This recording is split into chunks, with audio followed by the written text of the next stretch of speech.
Magandang umaga mga kaprinting. Ano nga ba ang UV-DTF? Ang UV-DTF ay isang makabagong paraan ng pagpiprint kung saan direktang inililipat ang disenyo mula sa film patungo sa iba't ibang uri ng materyales gamit ang ultraviolet curing technology.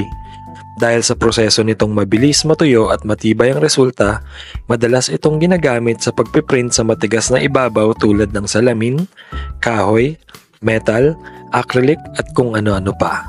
Ang UV-DTF ay nagbibigay ng mataas na kalidad ng detalye, matingkad na kulay at pangmatagalang print na hindi madaling kumupas o matanggal kahit mabasa. Habang tumatagal ay mas lalo itong kumakapit sa materyales kung saan ito dinikit. Ang serbisyong ito ay mura din naming ino-offer sa aming maliit na negosyo.